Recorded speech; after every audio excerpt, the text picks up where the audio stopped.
Traveling to the hospital without Bikey was no longer the same adventure.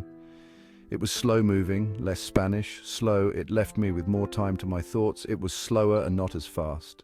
Perhaps it was the slower pace and some deflation in my mood due to my feet cooling, but I began to become more contemplative.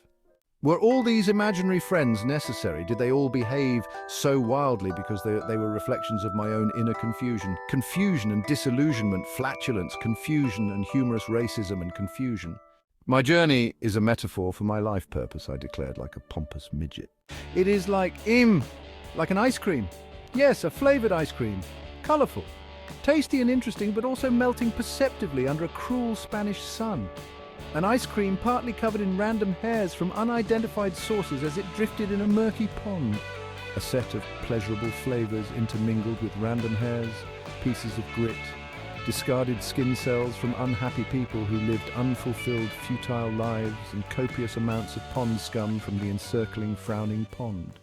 The entire pond itself balanced on a wobbling, rusting bicycle, which bellowed obscenities in Spanish, under a sky which relentlessly spewed a torrent of sarcastic diesel rain. Sigh.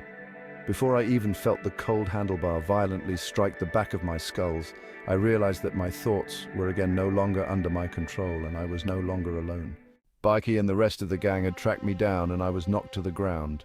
Pablo was furiously force-feeding me cubes of frozen paella. Bikey punctured my lung with a rusty pedal, demanding that we get moving again. Arnold came trundling up. Mags was balanced unevenly on Arnold's shoulders, her fat legs wobbling in the air as she cackled something about bean sprouts. Arnold was sweating heavily and jerking his head like a pathetic, spasming fish with amusing dermatitis. Small parts of Arnold's leprous body fell off onto the pathway as he jerked about like an electrocuted politician. Each part that fell off changed color and cried in pain as it hit the rough surface of the road. Then they vaporized into beautiful wispy clouds. Unfortunately, these wispy clouds also smelled utterly rancid, and I started to retch, and I expelled the partially digested of the paella chunks in a wave of squawking, retching, vomiting episodes. Pablo was not at all pleased and cursed at me hysterically. Slobbers and spatters of my vomit and half-melted paella slid gracefully down his angry face and stubby arms as he gestured like hysterical imaginary Spaniards do. His half-horse started laughing in that high-pitched, grotesque manner that only tired half-horses can. His ear-piercing cackles suddenly reminded me that my wife-husband-to-be was still waiting for me at the wonky hospital. Oh no, waiting uncontrollably all this time. For me, greedy me, how selfish of me to be faffing about enjoying vomit and violence, like a greedy, very greedy thing that was extremely very greedy and things like that.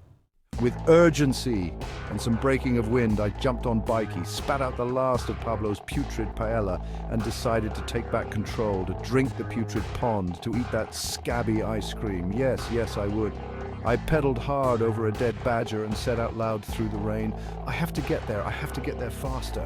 Hurry up, damn you, I shouted through the rain at my bike.